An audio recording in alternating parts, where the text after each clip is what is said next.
തന്നെയാണ്. എവിടെയെങ്കിലും ഒരു പോറലുണ്ടെങ്കിൽ, എവിടെയെങ്കിലും ഒരു കരടുണ്ടെങ്കിൽ അത് മാറിയാലേ ദൈവത്തിന്റെ സമാധാനം നിന്നിൽ വരികയുള്ളൂ. ഈ ദൈവം എന്ന് പറഞ്ഞാൽ പരിശുദ്ധനാണ്, പൂർണ്ണ പരിശുദ്ധിയുള്ള ദൈവം. അപ്പോൾ പ്രാർത്ഥനയ്ക്ക് പലപ്പോഴും മറുപടി കിട്ടുന്നില്ലെന്ന് പറഞ്ഞ് പലരും ദൈവത്തിന് നിരാശപ്പെടാറുണ്ട്. പല വിഷയങ്ങളും ദൈവസ്ഥനിൽ വെച്ച് പ്രാർത്ഥിച്ചിട്ടും മറുപടി ഇല്ലെന്ന് ഭാരപ്പെടുന്ന പല വ്യക്തികളുണ്ടെന്ന് സ്വന്തം. പക്ഷേ അങ്ങനെയൊക്കെ ഹൃദയം കൊണ്ട് ചിന്തിക്കുമ്പോൾ നമ്മൾ അറിയേണ്ട കാര്യം, നിന്റെ വാക്കിൽ നിനക്ക് കുറവുണ്ടോ?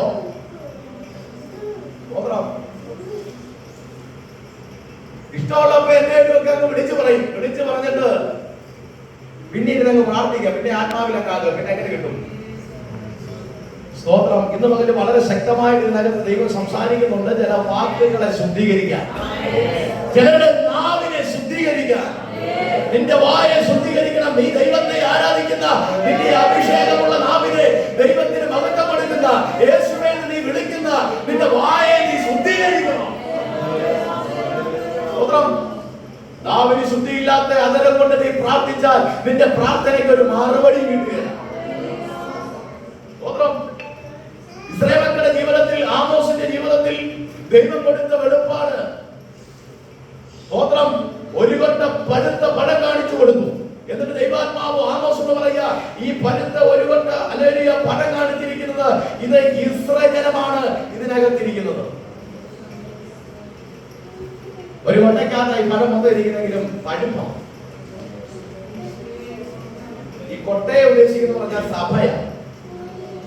വലിയ വല്ലക്കൊട്ടയൊക്കെ കണ്ടില്ല പണ്ടത്തെ, ആ കൊട്ടയെന്ന് പറഞ്ഞ സഭയാണ്. അതിനകത്തിരിക്കുന്ന വിശ്വാസികളെയാണ് പഴമായിട്ട് ഉദ്ദേശിച്ചത്. എന്നിട്ട് പറയുകയാണ്, എന്റെ ഇസ്രായേലിന് പഴുപ്പ് വന്നിരിക്കുന്നു. പഴുപ്പ് വന്നിരിക്കുന്നു എന്നൊരു വാക്കും കൂടെ കർത്താവ് പറഞ്ഞു. അതാണ് നമ്മൾ ഇന്ന് വായിച്ച സങ്കീർത്തനത്തിന്റെ 1-ാമത്തെ വാക്യത്തിന്റെ പ്രത്യേകത. എന്നതാ? എന്റെ ഇസ്രായേലിന് പഴുപ്പ് വന്നിരിക്കുന്നു. അടുത്തേ, ഞാൻ ഇനി അവരെ ശിക്ഷിക്കാതെ എന്ത് ചെയ്യാം? വിടുകയല്ല. ഇന്ന് പകരം ഞാൻ പറയാം, പാടുകയും പ്രാർത്ഥിക്കുകയും ആരാധിക്കുകയും ചെയ്യുന്ന കാര്യത്തിൽ ദൈവസന്നി ഉത്സാഹത്തോടെ ചെയ്യാൻ കഴിയാത്തവർ എന്തെങ്കിലും പ്രശ്നമുണ്ടെങ്കിൽ നിങ്ങൾ ദൈവവുമായിട്ട് തീർന്നോണം. അതിനകത്ത് ദൈവദാസ ഉത്തരവാദിയല്ല. സ്തോത്രം. കരമടിക്കാൻ പറ്റുന്നില്ലെങ്കിൽ കരമടിക്കാത്തതിന്റെ പേരിൽ ദൈവം നിനക്കൊരു കരം വെച്ചാൽ അത് നീയും ദൈവം തീർന്നോണം. നാവ് തുറന്ന് ദൈവത്തെ സ്തുതിക്കാത്തതിന്റെ പേരിൽ ദൈവം നിനക്കൊരു ശൂലം കുത്തിയാൽ അത് നീ ദൈവവുമായിട്ട് തീർക്കണം. ആമേൻ. വ്യക്തിപരമായ ജീവിതത്തിനകത്ത് ഹൃദയം കൊണ്ട് വിട്ടുകളയേണ്ട ചില കാര്യങ്ങൾ ഈ നാളുകളിൽ വിട്ടുകളയാൻ കഴിയാതെ അകത്തിരുന്നത് പഴുത്ത് ചീർത്ത് അല്ലെങ്കിൽ നാറ്റം ഭവിക്കുന്ന അനുഭവത്തിലേക്ക് വന്നു കഴിഞ്ഞാൽ ചില വിടുതലുകൾ നിന്റെ ജീവിതത്തിൽ ഉണ്ടാകുകയില്ല. അത് ഉണ്ടാകാതെ വന്നു കഴിഞ്ഞാൽ നീ ദൈവവുമായി തീർന്നോണം. അതുകൊണ്ട് ദൈവാത്മാവ് പറഞ്ഞേ, ദൈവത്തിന്റെ സന്നിധി നാം നിലനിൽക്കുമ്പോൾ നമ്മുടെ ജീവിതത്തിലെ കുറവുകളെ, ഗുണവശങ്ങൾ, പാപങ്ങൾ, അകത്യങ്ങൾ നിമിത്തം നമ്മുടെ ജീവിതത്തിനകത്ത് പഴുപ്പ് കയറി കഴിഞ്ഞാൽ ദൈവം നമ്മളെ ശിക്ഷിക്കാതെ വിടുകയില്ല. സ്തോത്രം. പിന്നെ ദൈവശിക്ഷ നമ്മുടെ ജീവിതത്തിലേക്ക് വെളിപ്പെടാനിടയാകും. അതുകൊണ്ട് എന്റെ പകൽക്കാലം പറയുന്നു, യഹോവയുടെ കരം നമുക്ക് ഭാരമാകാതിരിക്കട്ടെ. അങ്ങനെ ഒരു പ്രാർത്ഥന എപ്പോഴും ഉണ്ടായിരിക്കണം. ദൈവകരം എനിക്ക് ഭാരമാകരുത് എന്ന് പ്രാർത്ഥിക്കുന്ന ദൈവമക്കൾക്കായി ഞാൻ ദൈവത്തെ സ്തുതിക്കുക. എല്ലാവരും ദൂതിനെ പറയട്ടെ. യഥാർത്ഥമായി ദൈവത്തിന് മഹത്വം കൊടുക്കുന്ന, യഥാർത്ഥമായി യേശുവിനെ ആരാധിച്ചു കൊണ്ടിരിക്കുന്ന, ജീവിതത്തിൽ സകല രീതിയിലെ ശുദ്ധീകരണം പ്രാപിച്ച് ദൈവത്തെ ആരാധിക്കുക, പ്രാർത്ഥിക്കുക ചെയ്യുന്ന ദൈവമക്കൾക്ക് ദൈവത്തിന്റെ കരം സഹായമായിരിക്കും.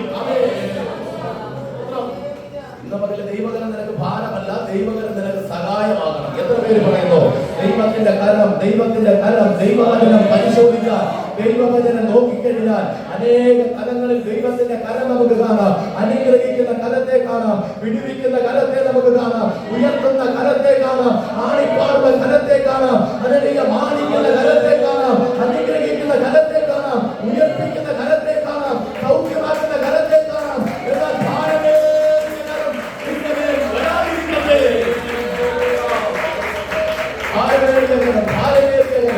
ദൈവത്തിന്റെ ഭാരമേറിയ കരം അല്ലെങ്കിൽ നിന്റെ മേലോ, നിന്റെ ഭവനത്തിന്റെയോ, നിന്റെ കുടുംബത്തിന്റെയോ, നിന്റെ ജീവിതത്തിലോ ഒന്നും വരാതിരിക്കണം. ദൈവത്തിന് മഹത്വം കൊടുക്കണം, ദൈവത്തിന് പുകഴ്ച കൊടുക്കണം. പഴുപ്പ് കയറി. പല ദൈവമക്കളെ പ്രാർത്ഥനയ്ക്ക് മറുപടി ലഭിക്കാൻ കഴിയാതെ വണ്ണം അവരുടെ ഹൃദയത്തിനകത്ത് പഴുപ്പ് കയറിയ അനുഭവം. ലോകമാകുന്ന മോഹങ്ങളാകുന്ന പഴുപ്പ് കയറിയ ഇസ്രായേൽ മക്കൾ, ലോകത്തിന്റെ ആഡംബരമായ പഴുപ്പകത്ത് കയറിയ ഇസ്രായേൽ മക്കൾ, ലോകത്തിൻ്റെതായ സംസാരങ്ങളും അകത്യങ്ങളുമായ പാപങ്ങളകത്ത് കയറിയ ഇസ്രായേൽ മക്കൾ. സ്വന്തം ലോകത്തിൽ മനുഷ്യനെ അശുദ്ധിപ്പെടുത്തുന്ന എന്തൊക്കെ അതേറിയ തെറ്റായ ചിന്താഗതികളും പ്രവൃത്തികളും പോരുകളുമുണ്ടോ അതെല്ലാം അകത്ത് കയറിയിട്ട് പഴുപ്പ് പിടിച്ച ഇസ്രായേൽ ജനങ്ങൾ. ഇതെല്ലാം മാറി വന്നാലേ നിന്റെ പ്രാർത്ഥനയ്ക്ക് മറുപടി വരികയുള്ളൂ, നിന്റെ യാചനയ്ക്ക് മറുപടി വരികയുള്ളൂ. നിന്റെ ഉള്ളു ശുദ്ധീകരിക്കപ്പെടണം, നിന്റെ ഹൃദയം ശുദ്ധീകരിക്കപ്പെടണം, നിന്റെ ഹൃദയ വികാരങ്ങൾ മാറണം, നമ്മുടെ ഹൃദയം ഐക്യമായിരിക്കണം. ഇസ്രായേൽ മക്കളെ കാണിച്ചിട്ട് പറയാ, എന്റെ ജനത്തിന് പഴുപ്പ് കയറിയിരിക്കുന്നു. എന്റെ ഇസ്രായേൽ ജനത്തിന് പഴുപ്പ് കയറി, ഞാൻ അവരെ ശിക്ഷിക്കാതെ വിടുകയാണ്. നമ്മുടെ ജീവിതത്തിൽ രഹസ്യ പാപങ്ങളോ അകത്യങ്ങളോ തെറ്റുകളോ കുറവുകൾ ഇരിക്കെ തന്നെ നമ്മൾ പ്രാർത്ഥിച്ചിട്ട് മറുപടിയുമില്ല, ഒരുപാട് ബുദ്ധിമുട്ടാ സഹിക്കുന്നെങ്കിൽ നമ്മൾ ഒരിക്കലും പറയരുത് ദൈവം നമ്മെ അനുഗ്രഹിക്കുന്നില്ലെന്ന് പറഞ്ഞിട്ട് കാര്യമില്ല. നമ്മുടെ ജീവിതത്തിനകത്തിരിക്കുന്ന ചില അകത്യങ്ങൾ, അത് അകത്തിരുന്ന ചീഞ്ഞു നാറും. ദൈവവചനം പറഞ്ഞ പോലെ എന്റെ അകത്യമാകുന്ന മുറിവെന്റെ അകത്തിരുന്ന് ചീഞ്ഞു നാറുന്നു എന്ന് സങ്കീർത്തനക്കാരൻ പറഞ്ഞു. ആ നാറ്റം ഭവിക്കുമ്പോൾ എങ്ങനെ മറുപടി വരും? പക്ഷെ എനിക്കൊരു കാര്യം അറിയാം, ലാസറിന്റെ കല്ലറയ്ക്കൽ നിന്ന് അതിനെ നിലനിൽക്കാൻ പറ്റാത്ത നാറ്റവും ഗന്ധവും അടിച്ചപ്പോഴും അവനെ വിളിച്ച് പുറത്തിറക്കിയത് ദൈവമുണ്ട്. മുഴഞ്ഞ ചേറ്റിൽ നിന്ന്, മുഴഞ്ഞ ഭാവത്തിൽ നിന്ന്, അകത്യത്തിൽ നിന്ന്, അതിലെ ചീഞ്ഞ് നാറിയ അനുഭവത്തിൽ നിന്ന്, ചീഞ്ഞ് നാറ്റം ഭവിച്ച അനുഭവത്തിൽ നിന്ന് ഒരു ദൈവവൈതത്തെ വിളിച്ച് പുറത്തിറക്കാൻ യേശുവിന് കഴിഞ്ഞെങ്കിൽ ഇന്ന് മകൻ ദൈവാത്മാ പറയാ, നിന്റെ അകത്യം നീ ഏറ്റുപറഞ്ഞാൽ, നിന്റെ പാപങ്ങൾ നീ ഏറ്റുപറഞ്ഞാൽ, നിന്റെ ലംഘനങ്ങളെ ഏറ്റുപറഞ്ഞാൽ, ഇന്ന് മകൻ നിന്റെ ഉള്ളിനെ ശുദ്ധീകരിക്കാൻ നിന്റെ വിഷയത്തിന് വിടുതല. ചുരുക്കി പറഞ്ഞ ഇസ്രായേലേ, നീ വിടുന്നത് വിട്ടാൽ നിനക്ക് വിടുതലാണ്.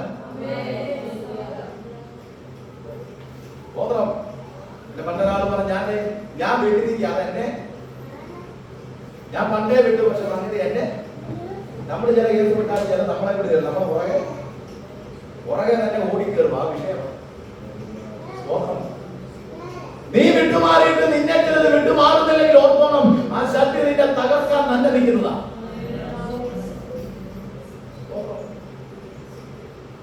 അപ്പൊ അതുകൊണ്ട് ദൈവത്തിന്റെ ആത്മാവ് വെളിപ്പെടുത്തി പറഞ്ഞിരിക്കുകയാണ്, ഇസ്രായേലേ നിങ്ങളുടെ ഹൃദയം ശുദ്ധീകരിക്കപ്പെടട്ടെ. എന്റെ ജനത്തിന് പഴുപ്പ് നടന്നിരിക്കുന്നു. ഈ ജനങ്ങളുടെ അകത്ത് പഴുപ്പ് വരത്തക്ക രീതി ചില കാര്യങ്ങളുണ്ട്. അത് 1 പത്രോസിന്റെ ലേഖനം 2-ാം അധ്യായം 1-ാമത്തെ വാക്യത്തിൽ ഈ പഴുപ്പ് കാരണമുള്ള ചെറിയ ചില കാര്യങ്ങളൊക്കെ പറയുന്നത് വായിക്കുന്നു.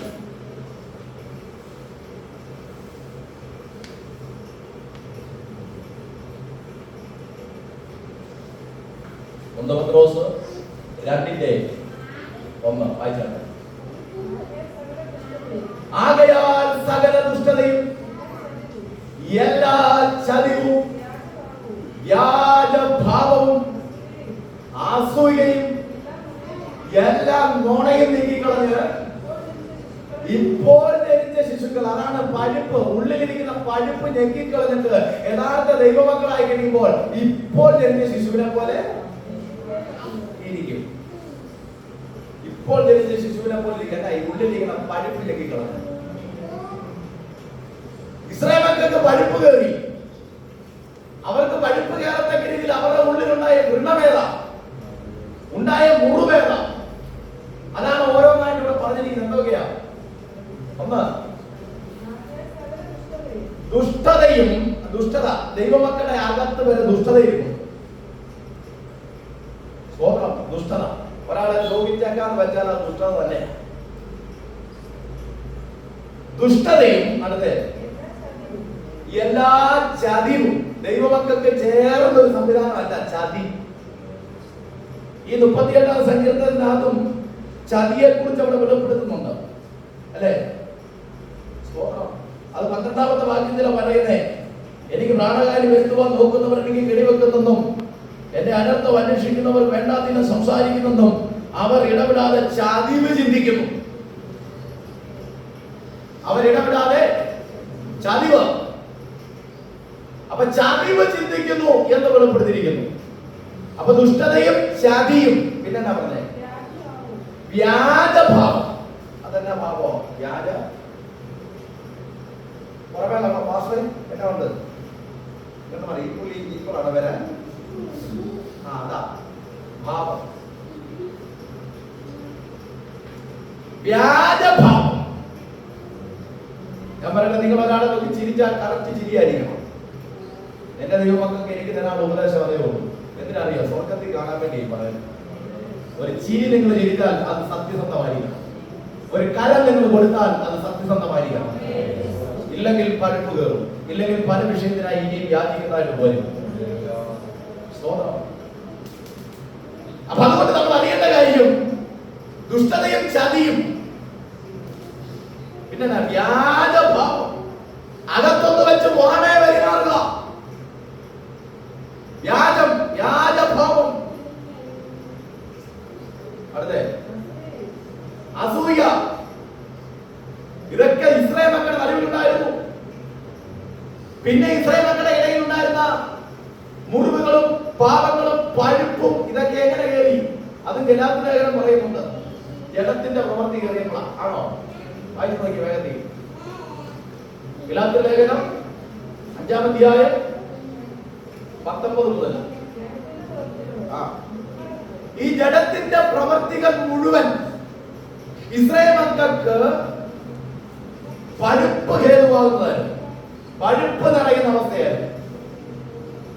അപ്പൊ ജഡപ്രവൃത്തി നമ്മുടെ അകത്തുണ്ടെങ്കിൽ ദൈവവൈദ്യരെ നിന്റെ ജീവിതത്തിൽ ഇന്നും ചില മുറിവ് കൊടുത്തിട്ടില്ല. ഇന്നും ചില വൃണങ്ങൾ നിന്റെ അകത്തിരിക്കുക. അതുകൊണ്ട് പ്രാർത്ഥിച്ചിട്ട് ചില മറുപടി കിട്ടുന്നില്ല. എന്നാൽ മറുപടി കിട്ടണമെങ്കിൽ ചില ജഡത്തിന്റെ പ്രവർത്തികളെ നീ ഒഴിവാക്കണം. ജഡപ്രവൃത്തിയെ ഒഴിവാക്കണം. ജഡപ്രവൃത്തി നിന്റെ അകത്തിരുന്നിട്ട് നിനക്ക് പഴുപ്പ് കയറിയിട്ടുണ്ടെങ്കിൽ അതെല്ലാം എടുത്തു കളഞ്ഞ് ഇന്ന് പകൽ നീ മാനസാന്തരപ്പെടണം. എന്നിട്ട് നിങ്ങൾ പ്രാർത്ഥിച്ചേ. പ്രാർത്ഥനയ്ക്ക് മറുപടിയുണ്ട്. ചിലർ എത്ര പ്രാർത്ഥിച്ചിട്ടും എന്തെങ്കിലും ഒരു വാക്ക് മതി, എന്തെങ്കിലും ചെറിയൊരു കാര്യം മതി ദൈവം നോട്ട് ചെയ്ത് വെക്കാൻ. സ്തോത്രം. അതുകൊണ്ടല്ലേ പറയാം, വചനത്തിന് വള്ളിയോ പുള്ളിയോ, ഒരു ചെറിയ വള്ളിയാണെങ്കിൽ പുള്ളിയോ, ഇതെല്ലാം കറക്റ്റ് നോക്കി ദൈവം പ്രവർത്തിക്കുന്നതാണ്. സ്തോത്രം. അപ്പൊ അവിടെ വെളിപ്പെടുത്തിയിരിക്കുകയാണ്, ജഡത്തിന്റെ സകല പ്രവൃത്തികളും നിന്റെ ജീവിതത്തിൽ നീ ഒഴിവാക്കി പ്രാർത്ഥിക്കുക. അങ്ങനെ രാത്രി ജീവിതം നയിക്കുക. അവിടെയാ വിടുതൽ. എന്തൊക്കെയാ ജഡത്തിന്റെ പ്രവൃത്തി? ദുർനടപ്പ്. ഇസ്രായേൽ മക്കളുടെ ഇടയിൽ ദുർനടപ്പ് കയറി പഴുപ്പ് പിടിച്ചു. അടുത്തേ അശുദ്ധി കയറി പഴുപ്പ് പിടിച്ചിരിക്കുക. ദുഷ്കാമം, വിഗ്രഹാരാധന കയറി പഴുപ്പ് പിടിച്ച ചില ആളുകളുണ്ട്. എന്ന് വെച്ചാൽ ദൈവത്തെ കഴിഞ്ഞ് വലുതായിട്ട് കാണുന്ന ചില സംഭവങ്ങളുണ്ട്. അങ്ങനല്ലേ എല്ലാവരും?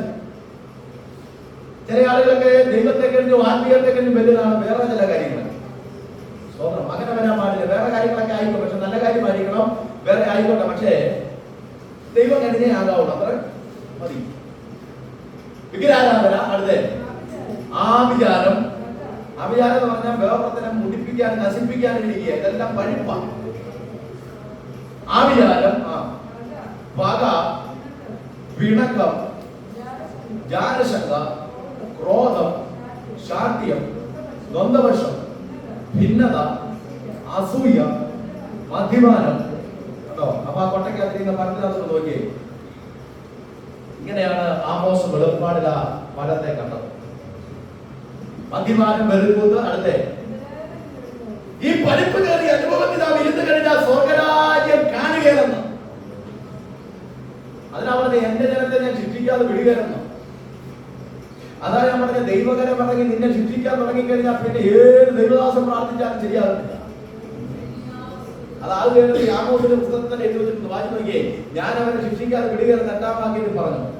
പഴുപ്പ് കയറി, അകത്യം കയറി, പാപം കയറി പഴുപ്പ് പിടിച്ചിരിക്കുന്ന ഇസ്രായേലിനെ ഞാൻ ഇനി വിടുകയെന്നും ഞാൻ അവരെ ശിക്ഷിക്കാതെ തന്നെ ചെയ്യുമെന്നും. അടുത്തെന്താ പറഞ്ഞേ?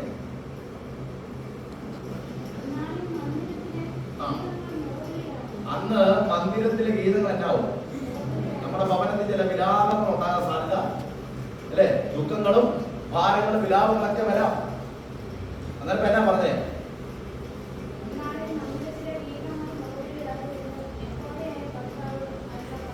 അടുത്ത വാക്യം വേഗം. മിണ്ടരുത്. അതാ. അപ്പൊ ആ കാലഘട്ടത്തിലുള്ള അഭിഷക്തന്മാർക്ക് ദൈവം കൊടുക്കുന്ന ആലോചന ഇതാണ്: മിണ്ടിപ്പോകരുത്. ദൈവകരം ഇറങ്ങി ഒരാളെ ക്ലിയർ ചെയ്തുകൊണ്ടിരിക്കുമ്പോൾ, ദൈവകരം ഇറങ്ങി ഒരാളെ ശിക്ഷിച്ചുകൊണ്ടിരിക്കുമ്പോൾ അതിനിടയിൽ കയറി അതിന് പറ്റുകയെന്ന് പറയാൻ ഒരു ദൈവദാസന്റെ നാവ് പോലും തുറക്കാൻ പറ്റുകയില്ല.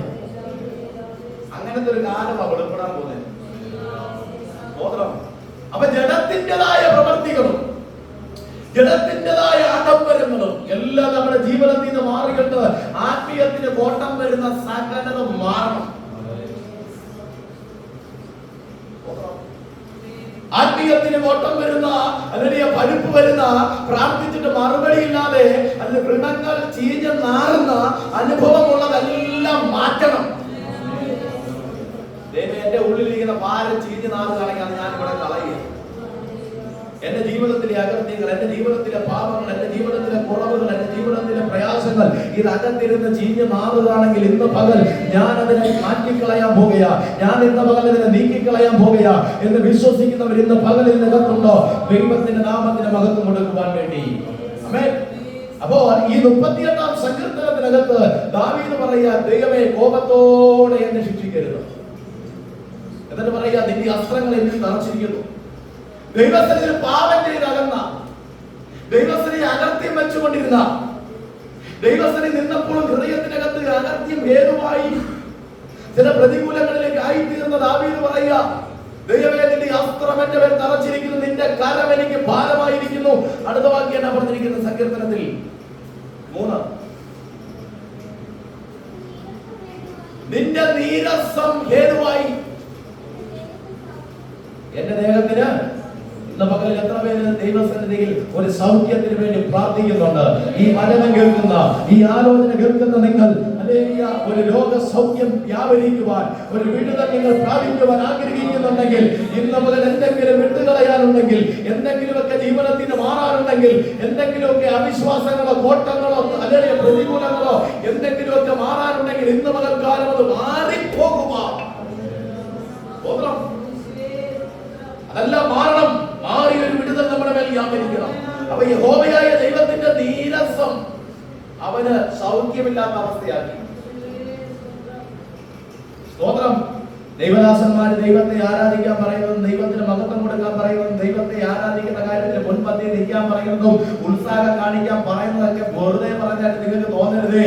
പിന്നത്തതിൽ ഗംഭീരാന്റെ കരം പറഞ്ഞിട്ട് നിങ്ങൾക്ക് സ്വസ്ഥതയില്ലാതെ വന്നു കഴിയുമ്പോൾ പിന്നെ പറഞ്ഞിട്ട് കാര്യമില്ല.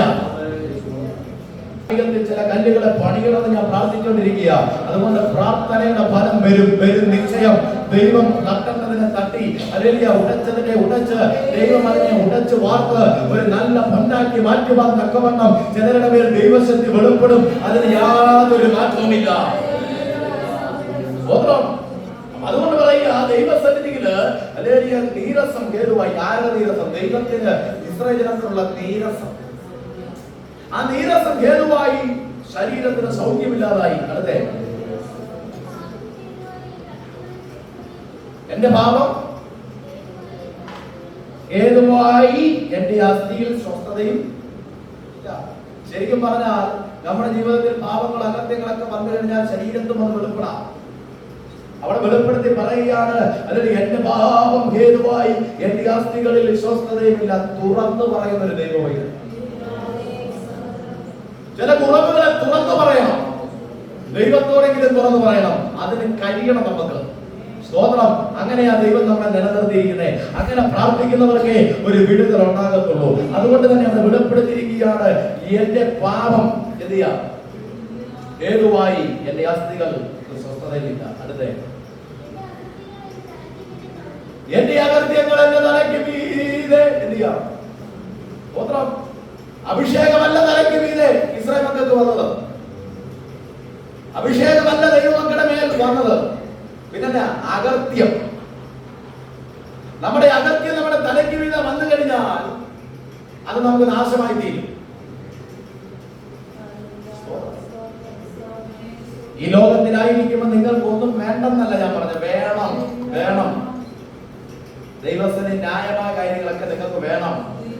മനുഷ്യന് ആവശ്യമായതൊക്കെ നിങ്ങൾക്ക് വേണം.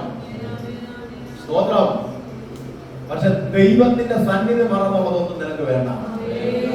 ദൈവസന്നിധിയെ താഴെയാക്കിക്കൊണ്ട് മറ്റുള്ളതൊക്കെ ഏറ്റവും വിലപ്പെട്ടെന്ന രീതിയിൽ ആ രീതി നമ്മുടെ ജീവിതത്തിൽ പറ്റുകയില്ല. അവിടെ ദൈവകരം നമുക്ക് എതിരായി മാറും. ദാവീദിന്റെ ജീവിതത്തിൽ അകത്യം അവന്റെ തലയ്ക്ക് മീതെ നിന്നു, പക്ഷെ അവന്റെ ആത്മീയം താഴേക്ക് പോയി. ആത്മീയത്തിൽ ശയനമേറ്റവരെ, ആത്മീയത്തിൽ എന്തെങ്കിലും ജനിക്കുന്ന നമ്മുടെ ജീവിതത്തിലുണ്ടെങ്കിൽ അതെല്ലാം മാറി ദൈവത്തിന് മഹത്വം കൊടുക്കാൻ ഈ ദിവസങ്ങൾ നമുക്ക് കഴിയണം. അകത്യം കൊണ്ട് നിറഞ്ഞിരിക്കുന്ന തലമുറകളാണ് ഈ കാലഘട്ടങ്ങളിൽ വെളിപ്പെട്ടുകൊണ്ടിരിക്കുന്നത്. അകത്യങ്ങൾ കൊണ്ട് നിറഞ്ഞിരിക്കുന്ന ദൈവമക്കളാണ് ഈ കാലഘട്ടങ്ങളിൽ വെളിപ്പെട്ടുകൊണ്ടിരിക്കുന്നത്. കഴിഞ്ഞ ദിവസം ഏതാ എനിക്ക് അറിയത്തില്ല, ഞാൻ സ്കൂള്, ആ സ്കൂളിൽ 7-8 പഠിക്കുന്ന ആൺകുട്ടികളുടെയും പെൺകുട്ടികളുടെയും ബാഗും പുസ്തകമൊക്കെ എന്തോ ഡൗട്ടിൽ പരിശോധിച്ചപ്പോ അതിനകത്ത് വീടിയും തീപ്പെട്ടിയും കഞ്ചാവും സർവ്വസാധനവും കിട്ടി. അതിനകത്ത് ചില പെൺകുട്ടികളുടെ കയ്യിൽ നിന്നും കിട്ടി. ഈ ലോകത്തിന്റെ അനർത്ഥം, ഈ ലോകത്തിന്റെ വെറിക്കൂത്ത് തലമുറകളുടെ മേൽ എപ്രകാരം വ്യാപരിക്കുന്നു, അല്ലെങ്കിൽ അവിടെ വെളിപ്പെടുത്തി പറഞ്ഞിരിക്കുന്ന പദങ്ങൾ കണ്ടോ? അകത്യങ്ങൾ പെരുകിയിരിക്കുന്നു. ഈ ലോകത്തിനകത്ത് അകത്യങ്ങൾ പെരുകിയിരിക്കുമ്പോൾ എന്റെ ദൈവത്തിന് ആവശ്യമുള്ളത് വിശുദ്ധിയോടെ, വേർപാടോടെ ദൈവത്തെ ആത്മാവിൽ ആരാധിക്കുന്ന, അഭിഷേകത്തോടെ ആരാധിക്കുന്ന ഒരു ദൈവ പൈതലിനെയാണ് എന്റെ ദൈവത്തിന് ആവശ്യം. ഈ ലോകത്തിന് അനുകൂലമായി ജീവിക്കാനല്ല, ഈ ലോകത്തിന് അകത്യങ്ങൾക്ക് വിരോധമായി അല്ലെങ്കിൽ ദൈവത്തിന് നേരോടെ പ്രാർത്ഥിക്കുന്ന ഒരു ദൈവ പൈതലായി മാറാം. ദൈവം നമ്മെ തെരഞ്ഞെടുത്തിരിക്കുന്നു. അകത്യങ്ങളും കോട്ടങ്ങളും അകത്യ പാവങ്ങളും അതിന് നമ്മുടെ തലയ്ക്ക് മീതെ ഉയർന്നു കഴിഞ്ഞാൽ അത് നിന്റെ ജീവനത്തെ തകർന്നു കളയും. അപ്പൊ പാവങ്ങളും കുറവുകളും കുറവശങ്ങളൊക്കെ ജീവനത്തിനകത്ത് നിന്ന് ഏറ്റുപറയാൻ കഴിയാത്തൊരു വ്യക്തി, ആ വ്യക്തിയുടെ അവസ്ഥകളാണ് നിങ്ങൾ ആരോട് വായിക്കുന്നത്. വായിച്ചോട്ടോ.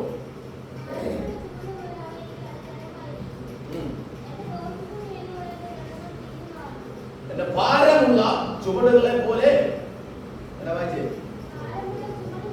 ആ ഭാരമുള്ള ചുവട് പോലെ അതെനിക്ക് എന്ത് ചെയ്യാം? അതിഘനമായിരുന്നു, ഭാരമായി. സ്തോത്രം. ജീവിതത്തിൽ നിങ്ങൾക്ക് അറിയത്തില്ലാത്ത നമ്മുടെ ജീവിതത്തിലുള്ള കുറേ കാര്യങ്ങളൊക്കെ നമ്മളങ്ങ് ദൈവത്തോട് ഏറ്റു പറഞ്ഞ ഫ്രീ ആയി കഴിഞ്ഞാൽ ഒരു പ്രത്യേക സന്തോഷം നമ്മുടെ ജീവിതത്തിലുണ്ട്, ഒരു പ്രത്യേക വിടുതലുണ്ട്. അത് അനുഭവിക്കുന്ന ദൈവമക്കൾക്കായി ദൈവത്തെ സ്തുതിക്കുക. സ്തോത്രം. ലംഘനമേറ്റ് പറഞ്ഞിരിക്കുന്നവൻ പാപം മറച്ചു കിട്ടി ഇതെല്ലാം ഭാഗ്യവാനാണെന്ന് ദൈവം വെളിപ്പെടുത്തിയതിന്റെ കാര്യം അതാണ്. അതുകൊണ്ട് പറയുക, ചുമട് ചുമക്കുന്ന പോലെ നീ കൊണ്ടു നടക്കുന്ന ചില ഭാരങ്ങൾ, ചുമട് ചുമക്കുന്ന പോലെ നീ കൊണ്ടു നടക്കുന്ന ചില ജഡത്തിന്റെ പോരികൾ, ചുമട് ചുമക്കുന്ന പോലെ നീ കൊണ്ടു നടക്കുന്ന ചില അകത്യങ്ങൾ, ചില പാപങ്ങൾ എല്ലാം ഇന്ന് പകൽ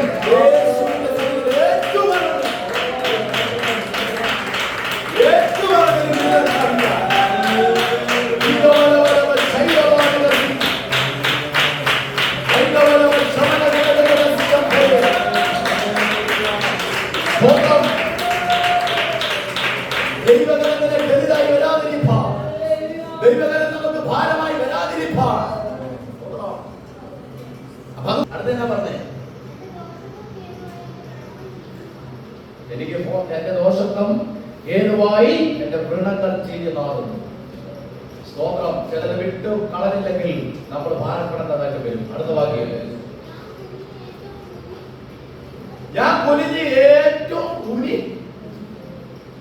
എന്നാ ഉദ്ദേശിക്കുന്നത്? ഞാൻ കുനിഞ്ഞ് ഏറ്റവും കൂനി ഇരിക്കുന്നു.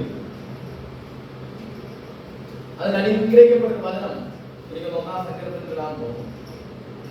പാപികൾ നീതിമാന്മാരുടെ സഭയിൽ നിവർന്ന് നിൽക്കത്തില്ല. നിവർന്ന് നിൽക്കാൻ പറ്റിയില്ല, പിന്നെ എങ്ങനെ നിൽക്കും? അതാ വിവരം പറഞ്ഞു. ഈ പാപമുണ്ടെങ്കിൽ പാപികൾ ദൈവത്തിന് നിവർന്നിക്കുക. അപ്പൊ പിന്നെ കൂലി നിൽക്കുന്നതായിട്ട്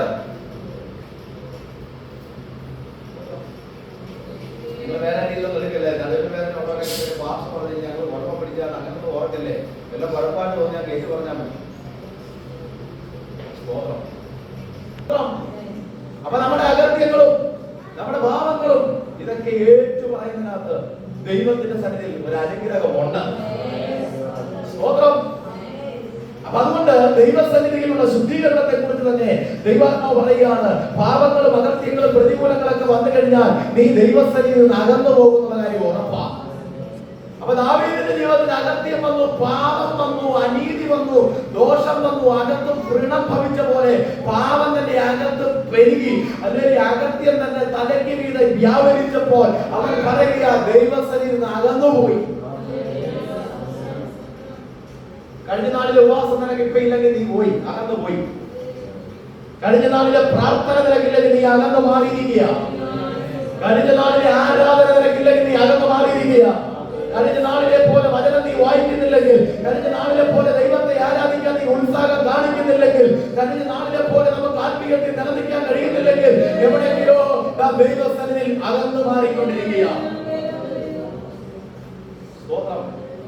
ദൈവമക്കളെ, നമ്മളൊന്നും സഹിക്കുന്ന ഒരു വലിയ കഷ്ടതയായിട്ട് ഉൾക്കൊണ്ടരുത്.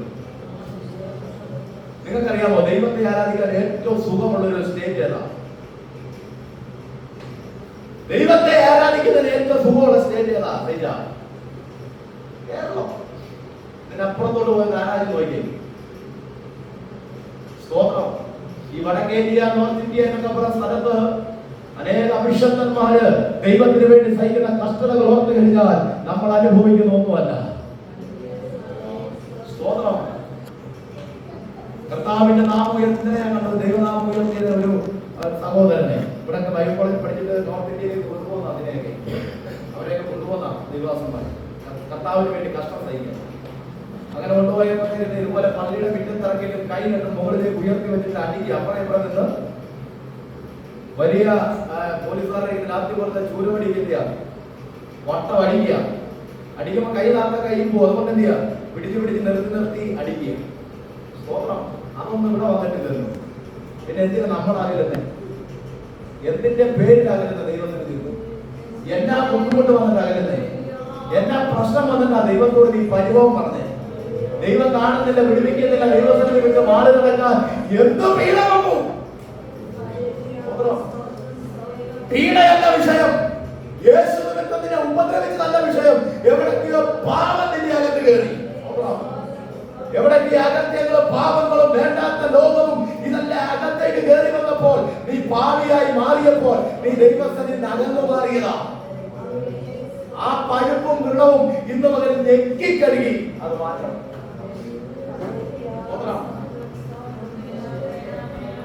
നമ്മുടെ ചില പഴുപ്പുകളും വ്രണങ്ങളൊക്കെ ഞെക്കിക്കഴുകി അതിൽ മരുന്ന് ചേർക്കുമ്പോൾ ആ മുറിവിന്റെ വേദന വരെ പെട്ടെന്ന് ശമിക്കും. പഴുപ്പിരുന്നാളുടെ പ്രശ്നം വീക്കും. പഴുപ്പിരുന്നാൽ ഭയങ്കര വിങ്ങല. അതൊക്കെ പോയി കഴിഞ്ഞാൽ നിങ്ങൾ സുഖമാണെന്നറിയാമോ? പണ്ട് കാലയില് പരുവ് വന്നൊരു മനുഷ്യൻ പുള്ളി വീടിന് മിണ്ടത്തിരിക്കുക. അപ്പൊ ഇതിങ്ങനെ മുടച്ചിട്ട് ഇങ്ങനെ ഈ പരുവ് ചാണിങ്ങനെ പഴുത്ത് തീകത്തിന് പോലെ ഇങ്ങനെ നിൽക്കുക. കാലം പോലെ ഇങ്ങനെ പഴുത്ത് നിൽക്കുക. അപ്പൊ പുള്ളിക്ക് ആശുപത്രി കൊണ്ട് കീറാനും അത് തൊടിയിക്കാനും പേടി. അപ്പൊ ഇതെങ്ങനെ പോണോന്നൊക്കെ പറഞ്ഞ പുള്ളി ഇങ്ങനെ ഇരിക്കുക. അപ്പൊ പുള്ളിയെ നിങ്ങളെ സൈഡിൽ കൊടുത്ത് കാറ്റ് കൊള്ളാൻ ഇങ്ങനെ മിണ്ടത്തിരിക്കുക. ഒരു കാലം നീക്കി വെച്ച് ഇങ്ങനെ ഇരുന്ന് അപ്പൊ ചോറ് കൊണ്ടു കൊടുത്തു. അപ്പൊ ചോറ് ഇങ്ങനെ നിന്നോണ്ടിരുന്ന സമയത്ത് ചോറ് ഇങ്ങനെ കുറച്ചൊക്കെ താഴോട്ട് വീഴുന്നു. അപ്പം ഒരു കോഴി അതിങ്ങനെ ചോറും പറ്റി കൊത്തി വന്നിട്ട് പുള്ളിയെ കാറ്റെടുത്തപ്പോ ചുമന്നിരിക്കുക. കോഴി അത് കൊത്തിയെടുക്കുന്ന ഒറ്റ ഓട്ടം ഓടി. ആ പുള്ളി ആ കോഴിയുടെ പുറകെ ഓടിയത്. അപ്പൊ ആ വീട്ടുകാർ പോട്ടറാ ക്ഷമിക്കാതെ പറഞ്ഞ് അതല്ലെന്ന് അതിനെ പിടിച്ചൊരു ഉമ്മ കൊടുക്കാൻ വേണ്ടിയാണ് ആ കോഴി. ഇതെങ്ങനെ പോകുന്നവർക്ക് ഇതെങ്ങനെ പൊടിയിക്കുന്നവർക്കിരിക്കുക. അന്നേരത്തേക്കാണ് കോഴി വന്ന് ഇത് കൊത്തിയെടുത്തോണ്ട് പോയത്. ചിലതൊക്കെ അങ്ങ് പോയാൽ, ചിലതൊക്കെ അങ്ങ് മാറിയാൽ, നമ്മുടെ ജീവിതത്തിൽ ദൈവത്തിന്റെ സന്നിധിയിലേക്ക് ഒരു പുതിയ അഭിഷേകം നമ്മൾ പ്രാപിച്ചാൽ അതിൽ പല സന്തോഷം, അതിൽ പല ആനന്ദം നമ്മുടെ ജീവിതത്തിൽ വേറെ ഒന്നുമില്ല.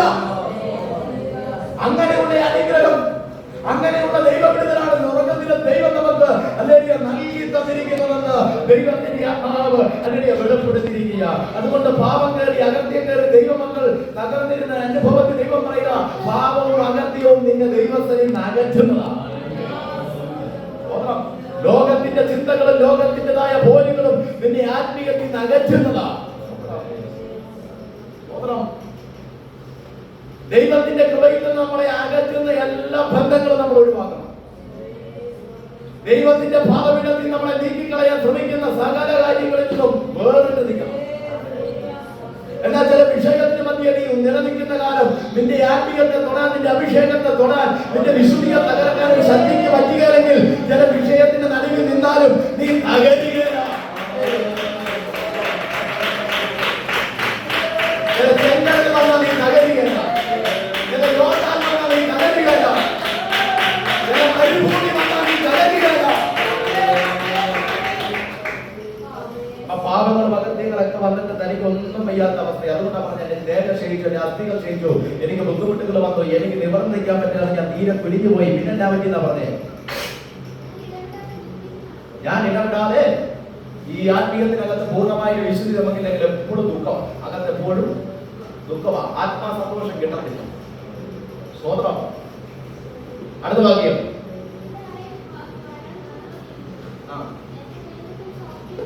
എന്റെ ദേഹത്തിന് എന്തില്ല? സൗഖ്യമില്ല. അടുത്തേ, ഞാൻ ക്ഷീണിച്ച അത്യന്തം തകർന്നിരിക്കുന്നു. അടുത്തേ, കണ്ടോ, എന്റെ ഹൃദയത്തിന്റെ ഞരക്കം കാരണം ഞാൻ അലറും. എന്ന് പറഞ്ഞാൽ അതുപോലെ സഹിക്കാൻ പറ്റാത്ത വേദനയാണ്.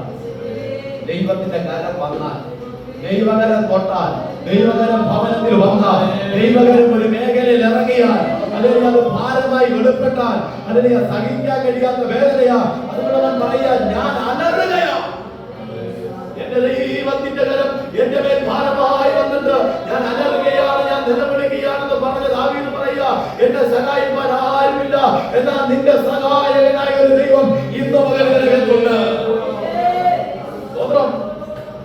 ഏകദേശം അതിന്റെ 12 വായിക്കാം.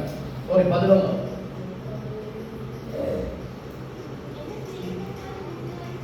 എന്റെ സ്നേഹിതന്മാരും എന്റെ കൂട്ടുകാരും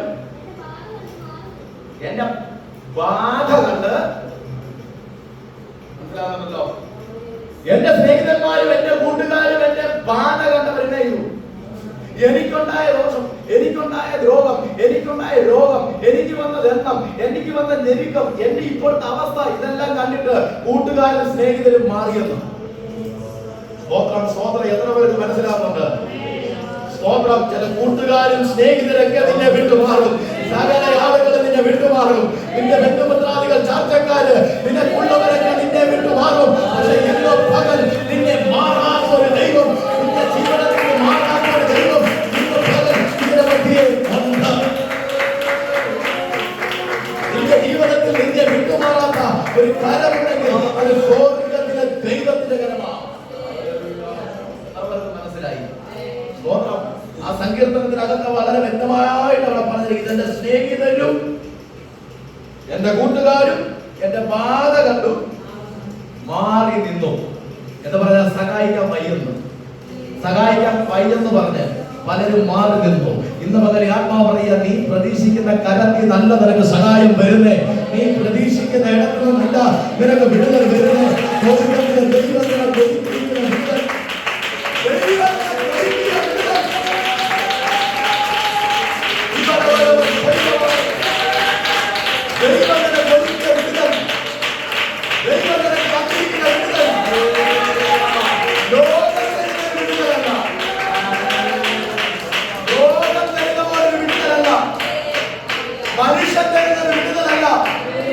നിന്റെ കൂട്ടുകാരുടെ സഹായമല്ല, നിന്റെ സ്നേഹിതരുടെ സഹായമല്ല, ദൈവത്തിന്റെ സഹായം. നിനക്കൊരു പ്രതികൂലം വരുമ്പോൾ ചിലർ നിന്നെ വിട്ടുമാറും. നിനക്കൊരു പ്രതിസന്ധി വരുമ്പോൾ ചിലർ നിന്നെ കണ്ടില്ലാതെ അടിക്കും.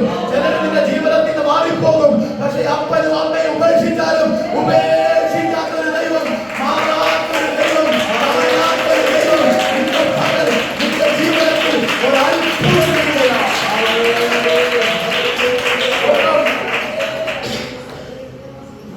ജീവിതത്തിനകത്ത്, നമ്മുടെ ജീവിതത്തിനകത്ത് ഇന്ന് പകൽ സഹായകൻ ദൈവമാണെന്ന് പറയുന്ന എത്ര പേരുണ്ട്? ദൈവത്തിന്റെ കരം എന്നെ വിട്ടു മാറുക എന്ന് പറയുന്നവർ. ദൈവത്തിന്റെ കരം നിന്നെ വിട്ടു മാറരുത്, നല്ല കാര്യമാണ്. പക്ഷെ ഭാരമേറിയ കരമാണെങ്കിൽ ഇന്ന് പകൽ അത് മാറ്റണം. നീ ഭാരമേറിയ കരമാണ് ദൈവസന്നിധിയിൽ നിന്ന് നിനക്ക് ലഭിച്ചതെങ്കിൽ ഇന്ന് പകൽ അത് മാറത്തക്ക രീതിയിൽ നീ എന്ന് പറഞ്ഞ്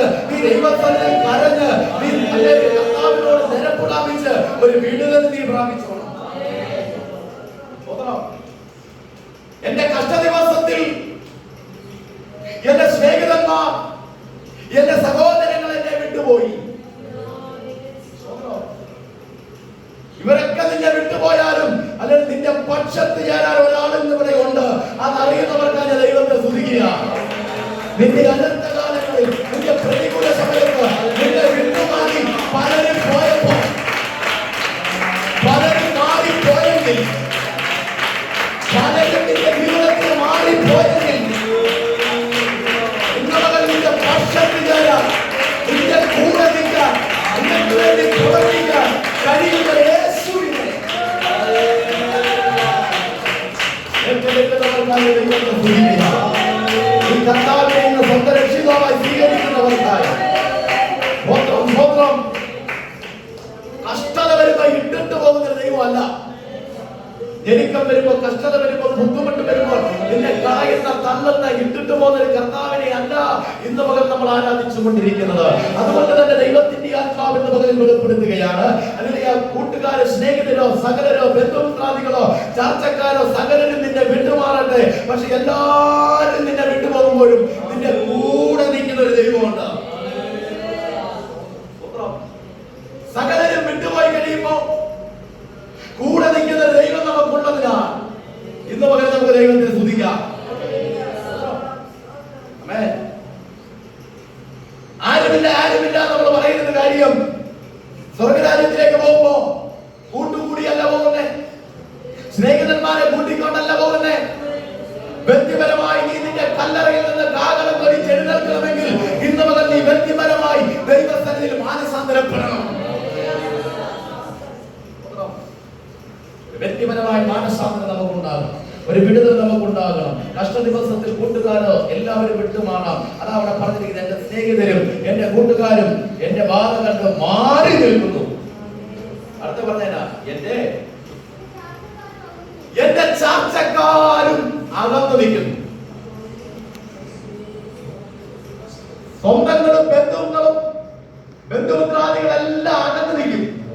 ചില വിഷയം വരുമ്പോ, ചില പ്രശ്നങ്ങൾ വരുമ്പോ ഇതെല്ലാം മാറി നിൽക്കും. ചില പ്രതികൂലങ്ങളൊക്കെ വരുമ്പോ ഇതൊക്കെ മാറിപ്പോകാം. പക്ഷെ ദൈവാത്മാവ് പറയുക, അതിനകത്ത് ദൈവം നിന്നെ വിട്ടുമാറുകയില്ല. ക്രൂശിലെ സ്നേഹം നിന്നെ വിട്ടുമാറുകയില്ല. കാൽവരി നൽകിയ ജീവൻ നിന്നെ വിട്ടുമാറുകയില്ല. വാസസ്ഥലം ഒരുക്കാമെന്ന് പറഞ്ഞ് നിന്നെ വിട്ടുമാറുകയില്ല. ആകാശം ഭൂമി ഒഴിഞ്ഞു പോയാലും മാറുകയില്ലാത്തൊരു വചനമുണ്ടെങ്കിൽ ആ വചനം നിന്നെ വിട്ടുമാറുകയില്ല. ബാക്കിയൊക്കെ പോകും. മനുഷ്യബന്ധങ്ങൾ എല്ലാം ഈ മണ്ണുകൊണ്ട് തീരും. മനുഷ്യനായി പിറന്നവരുടെ ബന്ധങ്ങൾ, മനുഷ്യ അവകാശത്തിൽ നാം പുലർത്തിയ സ്നേഹബന്ധങ്ങൾ, മനുഷ്യനായി നാം കൊടുത്തിരുന്ന എല്ലാ ആസ്വാദങ്ങളും ഇതെല്ലാം എന്ത് ചെയ്യാം, ഈ മണ്ണുകൊണ്ട് അവസാനിക്കും. ഭാര്യ ഭർത്താവ് ബന്ധം അവസാനിക്കും. മക്കളും അപ്പനും അമ്മയും തമ്മിലുള്ള ബന്ധം ഈ ഭൂമി കൊണ്ട് അവസാനിക്കും. മാതാപിതാക്കളായുള്ള ബന്ധം ഈ ഭൂമി കൊണ്ട് അവസാനിക്കും. സഹോദരങ്ങൾ കൊണ്ടുള്ള ബന്ധം ഈ ഭൂമി കൊണ്ട് അവസാനിക്കും. സ്തോത്രം. പിന്നെ നിലനിൽക്കുന്നത് നിത്യതയിലെ ജീവൻ മാത്രമാണ്. പക്ഷെ ഇവിടെ വെച്ച് അവസാനിക്കുന്ന നിന്റെ മാനുഷിക ജീവിതം, ഇവിടെ വെച്ച് നീ അവസാനിക്കുന്ന നിന്റെ ജീവിതയാത്ര നീ നേരാവണ്ണം ഓടിയെങ്കിൽ മാത്രമേ അതിന് ഉയരത്തിൽ നിനക്ക് വിടുതലുള്ളൂ. പക്ഷെ ഈ ഭൂമിയിലുള്ള താൽക്കാലിക ജീവിതത്തിന് വേണ്ടി നീ വില കൊടുത്ത് ഓടിയിട്ട് കാര്യമില്ല. ഓടുമ്പോ സ്വർഗത്തിൽ പ്രതിഫലത്തിനായി നീ ഓടണം. സ്വർഗത്തിലേക്ക് എത്തിപ്പെടുവാൻ വേണ്ടിയുള്ള ഓട്ടം നിങ്ങൾ ഓടണം. ആരാധിക്കുന്നുണ്ടെങ്കിൽ, പ്രാർത്ഥിക്കുന്നുണ്ടെങ്കിൽ, കരമടിക്കുന്നുണ്ടെങ്കിൽ, അഭിഷേകം ജനിപ്പിക്കുന്നുണ്ടെങ്കിൽ, വചനം പ്രമാണിക്കുന്നുണ്ടെങ്കിൽ, വചനം കേൾക്കുന്നുണ്ടെങ്കിൽ, ആലോചന ഏറ്റെടുക്കുന്നുണ്ടെങ്കിൽ അത് സ്വർഗത്തിൽ പോകാൻ വേണ്ടിയായിരിക്കണം. അത് സ്വർഗത്തിൽ പോകാൻ വേണ്ടിയായിരിക്കും. കർത്താവേ, ആ ലോണിലേക്ക് വചനം അയച്ചു പ്രാർത്ഥിക്കും.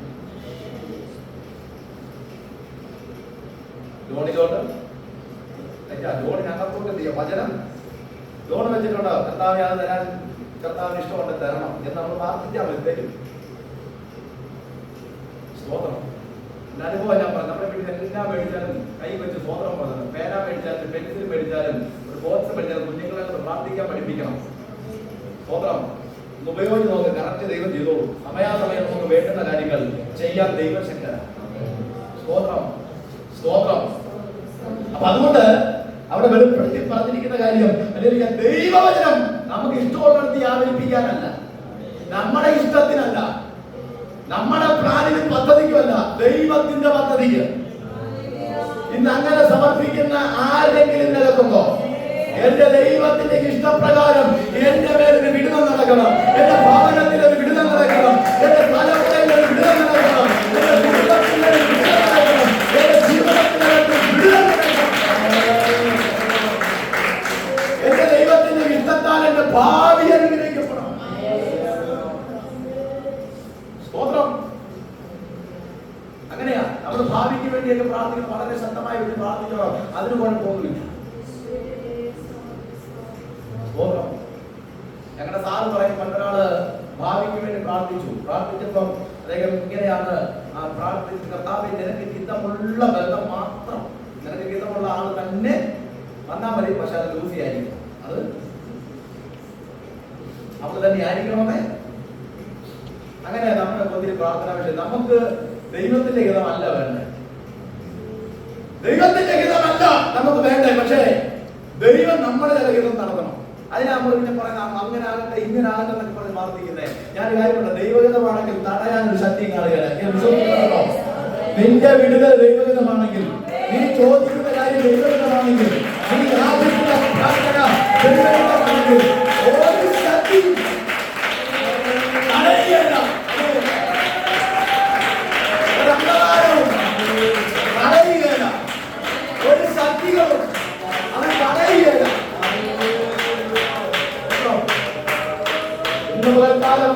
ഒരു ശക്തമേറിയ ആരാധന നമ്മുടെ ജീവിതത്തിൽ വെളിപ്പെടാൻ പോകുകയാണ്. ഒരു ശക്തമേറിയ വിടുതലിന്റെ പകലിൽ ഇതിനകത്ത് ആരാധിക്കുന്ന ഭവനങ്ങളിൽ വെളിപ്പെടാൻ പോകുകയാണ്. എന്നോട് ആത്മാവങ്ങനെ സംസാരിക്കുക. ദൈവഹിതത്തിൽ ഏൽപ്പിച്ചു കൊടുക്കുന്ന വ്യക്തികളെ നിങ്ങൾ പകൽ ഒരു വലിയ അഭിഷേകം, ഒരു വലിയ അഭിഷേകം വ്യാപരിക്കുക. ദൈവഹിതത്തിൽ ഏൽപ്പിച്ചു കൊടുക്കുക. ദൈവ ഇഷ്ടത്തിന് വേണ്ടി നിൽക്കുന്നവരുടെ മേൽ ചില അഭിഷേകം വെളിപ്പെടുന്നു. ദൈവത്തിലെ എന്നാ ദൈവ ഇഷ്ടം? ഈ ദൈവ ഇഷ്ടത്തിന് വേണ്ടി നിൽക്കുമ്പോൾ ദൈവം എങ്ങനെയാ നടത്തുന്നേ? നിങ്ങൾക്കറിയാമല്ലോ, ഇസ്രായേൽ മക്കൾ കനാൻദേശത്ത് പോയി പാർക്കണമെന്നുള്ളത് ദൈവത്തിന്റെ ഇഷ്ടമാണെങ്കിൽ അതിനകത്ത് ഏത് ചെങ്കടൽ വന്നാലും, ഏത് മരുഭൂമി വന്നാലും, ഏത് യോർദാൻ വന്നാലും ദൈവത്തിന്റെ ഇഷ്ടം അത്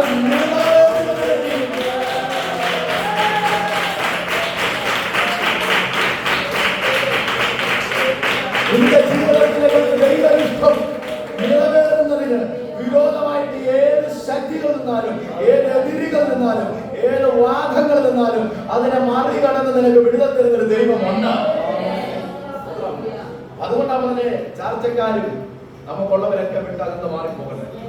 നീ എല്ലാ വാക്യൊന്നും വായിക്കുന്നില്ല, ദൈവം ഗമിച്ചിരിക്കുന്ന ആത്മാവ് വെളിപ്പെടുത്തിയിരിക്കുന്ന വാക്കുകളെ മാത്രം തൊട്ട് ചില കാര്യങ്ങൾ പറയുവാനത്രേ ദൈവത്തിൽ ആഗ്രഹിക്കുന്ന വേഗത്തിൽ നമുക്ക് ഇതിൽ വായിക്കാം. 18-ാം വാക്യം. ഞാൻ എന്റെ അകൃത്യങ്ങൾ, ഈ ദൈവ ഇഷ്ടം നിറവേറുന്നതിന് മുന്നേ നമ്മുടെ അകൃത്യം ഏറ്റു പറയണം. നമ്മുടെ ജീവിതത്തിൽ ചില കുറവുണ്ടാൽ അത് ഏറ്റു പറയണം. എന്നിട്ട് നമ്മൾ ദൈവത്തോട് അതിനെ പ്രാർത്ഥിച്ചാലാണ് മറുപടി ലഭിക്കുന്നത്.